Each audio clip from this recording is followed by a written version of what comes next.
औज़ुबिल्लाहि बिस्मिल्लाहिर्रहमानिर्रहीम अस्सलाम वालेकुम वीवर्स। अच्छा वीवर्स, आज की वीडियो में स्पेशली डिस्कस करने वाले हैं कि अगर आप भी अपनी गाड़ी का इंजन ऑयल रिप्लेस करवाते वक्त सुस्ती के शिकार रहते हैं या आप अपनी गाड़ी का इंजन ऑयल टाइम पे रिप्लेस नहीं करवाते तो और आपको कौन कौन से चैलेंजेस का सामना करना पड़ सकता है, ये तमाम तर चीजें आज की वीडियो में डिस्कस करेंगे।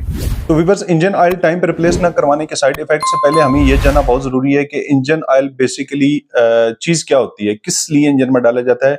सेम लाइक जैसे एक इंसानी बॉडी में ब्लड की जरूरत होती है, ब्लड काम करता है, सेम इसी तरह गाड़ी के इंजन में इंजन ऑयल काम करता है। अगर मजीद हम इसे डीपली इसी चीज को देख लेते हैं कि इंजन ऑयल देखें, इंजन में कूलिंग करता है, सीलिंग करता है, स्लिपिंग करता है, ठीक है। यानी कि डिफरेंट काम होते हैं। जब दो धातु पुर्जे आपस में मिलकर बनते हैं तो उनके दरमियान रगड़ पैदा होती है, उस रगड़ को वो कम करता है, यानी कि स्लिपिंग करता है। कूलिंग करता है यानी कि जब दो धातु पुर्जे आपस में मिलकर चलते हैं तो उनके दरमियान में हीट जनरेट होती है, तो उस हीट को भी ऑयल कम करता है। जब पिस्टन बोर के अंदर पिस्टन ऊपर और नीचे की मूव करता है तो पिस्टन रिंग और वाल के दरमियान में जो सीलिंग करता है और उधर भी स्लिपिंग का काम करता है, वो इंजन ऑयल करता है। यहां तक तो होगी हमारी इंजन ऑयल की तमाम तर वो कंफ्यूजन जो हमें थी कि इंजन ऑयल का इंजन के अंदर काम क्या होता है। अभी सेकेंडली हम देख लेते हैं कि अगर इंजन ऑयल टाइम पे हम रिप्लेस ना करें तो उसके साइड इफेक्ट क्या क्या हो सकते हैं। फर्स्ट ऑफ ऑल तो जब आप इंजन ऑयल टाइम पे चेंज नहीं करते, इंजन ऑयल का भी एक लिमिटेड टाइम होता है जो कि ऑयल मैन्युफैक्चरिंग कंपनी की तरफ से डिसाइड किया जाता है। बेसिकली ये इंजन रनिंग या उसका टाइम पीरियड होता है, उसके दरमियान में इंजन ऑयल या उसके बाद जो उन्होंने एक टाइम फ्रेम दिया होता है। For example 4000 kilometre engine running या 6 माह के बाद। तो इसी तरह जो भी आप इंजन ऑयल यूज करते हैं तो उसका वो एक लिमिटेशन होती है, उस लिमिटेशन के फौरन ही बाद आपको इंजन ऑयल रिप्लेस करवाना पड़ेगा। अगर आप नहीं करेंगे तो उसके अल्टरनेटिव क्या होगा। बेसिकली ये होता है कि जब इंजन ऑयल तैयार होता है तो इसमें काफी सारे केमिकल जो हैं उनको डाल के इंजन ऑयल तैयार किया जाता है। फिर उसमें फर्दर जो है इंजन ऑयल की आगे किस्में होती हैं, ठीक है, सिंथेटिक है, फुली सिंथेटिक है, मिनरल है, यानी कि क्या उसकी कैटेगरी है। तो इसी तरह उन केमिकल्स का भी एक टाइम होता है, उस टाइम तक वो वर्किंग करते हैं। जब वो केमिकल गैर मुअस्सर हो जाते हैं तो इट्स मीन के आपकी गाड़ी का इंजन ऑयल जो है वो, तो आपकी गाड़ी के इंजन ऑयल में जो चिकनाहट होती है वो भी खत्म हो जाती है। जब चिकनाहट खत्म होती है तो लाजिम बात है वो लुब्रिकेशन नहीं करता और इससे हट के वो कूलिंग भी नहीं करता और क्लीनिंग का काम भी नहीं करता, क्योंकि क्लीनिंग एजेंट जो होते हैं वो भी गैर मुअस्सर हो जाते हैं। तो इस तरह जब इंजन ऑयल आप continuously expire engine oil use करते रहते हैं तो वो आहिस्ता आहिस्ता स्लज बना देता है। यानी कि बेसिक तो काम होता है ना कि जी इंजन को साफ भी रखता है, मेंटेन भी रखता है इंजन ऑयल, जब तक वो वेल होता है, यानी कि जब तक वो अपने टाइम पीरियड के अंदर होता है, जब तक वो एक्सपायर नहीं होता। लेकिन जब वो एक्सपायर हो जाता है तो वो खुद ही इंजन के लिए जहर बन जाता है।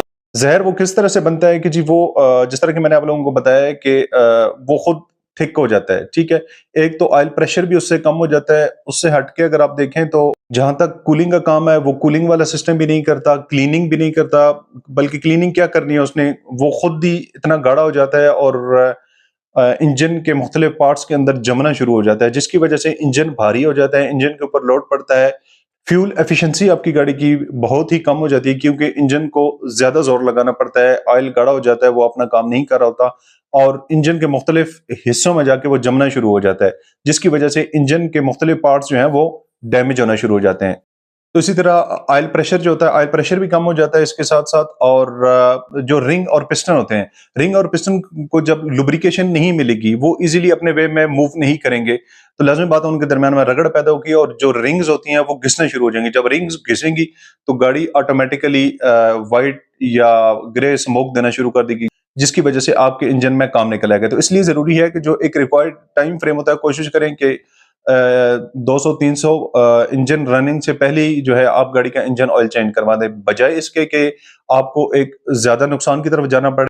जो पैसे का ज़ाया होगा ही होगा, उसके साथ साथ आपके टाइम का भी ज़ाया होगा। और इसके साथ देखें, ये जो ही एक्सपायर होना शुरू होता है ना, तो ये आहिस्ता आहिस्ता अपना रंग दिखाना शुरू कर देता है। यानी कि आहिस्ता आहिस्ता इंजन में देखें, पहले आहिस्ता से इंजन हल्का से हीटअप होगा, फिर आहिस्ता आहिस्ता इंजन भारी होना शुरू हो जाएगा। उसके बाद मुख्तलिफ किस्म के और भी रिंग पिस्टन का काम निकालना शुरू कर देगा। फिर भी अगर आपने ना किया तो उसके बाद इंजन सीज होने तक भी जा सकता है, क्योंकि इंजन ऑयल जो है वो इंजन में मेन किरदार अदा करता है। ये चीज आप लोग अपने पल्ले बांध लें। तो इसलिए जरूरी है कि जो भी आप इंजन ऑयल अपनी गाड़ी में यूज करते हैं, जिस ग्रेड का भी आप अपनी गाड़ी में इंजन ऑयल यूज करते हैं, उसके लिए बहुत जरूरी है कि उसकी जो रिक्वायर्ड रनिंग या उसका रिक्वायर्ड पीरियड है, उसमें आप अपनी गाड़ी का इंजन ऑयल चेंज करवाएं। और स्पेशली जब चेंज करवाते हैं तो इसका टैग से बनवा के आप गाड़ी के अंदर ही, ठीक है, राइट लेफ्ट जो हैंडल्स लगे होते हैं उनके ऊपर उसको लटका दें या गाड़ी के डैशबोर्ड के अंदर रखें ताकि आपको इल्म हो इस चीज का।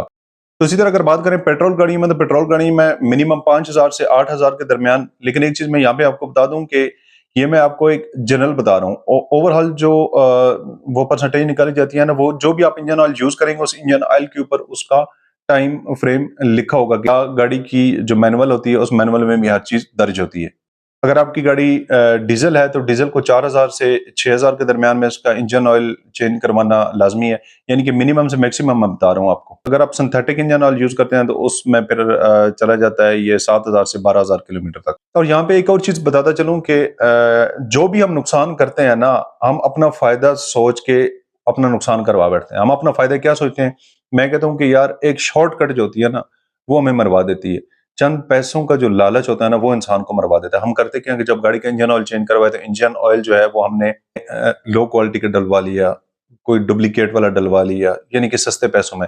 अगर एक इंजन ऑयल में मिल रहा है 5,000 रुपए का, एक मिल रहा है 3,000 4,000 का, तो हम ये कहते हैं यार चल ठीक है। हालात भी इस तरह के है ना, करना पड़ता है। लेकिन ये है कि यार अगर आपने गाड़ी रखी हुई है ना तो कम से कम आप अपने 20,000 20 लाख 25 लाख 50 लाख या जितनी की भी गाड़ी है तो उनके लिए हजारों में सेविंग करके वो बड़ा नुकसान ना करे। फॉर एग्जांपल आपकी गाड़ी के इंजन का काम निकल आता है, रिंग पिस्टन का काम निकल आता है, तो वो आप पे भारी पड़ सकता है। तो इसलिए 1,000 2,000 ना बचाएं, अच्छे वाला और ब्रांडेड इंजन ऑयल इस्तेमाल करें। तो व्यूअर्स ये थी आज की इन्फॉर्मेटिव वीडियो। इस तरह की मजीद इन्फॉर्मेटिव वीडियो देखने के लिए आपको हमारे चैनल को लाइक और सब्सक्राइब करना होगा। अपना और अपने पैरों का बहुत सारा ख्याल रखिएगा, दुआ में याद रखिएगा। मिलते हैं नेक्स्ट वीडियो में, तब तक के लिए इजाजत दीजिए जी, अल्लाह हाफिज।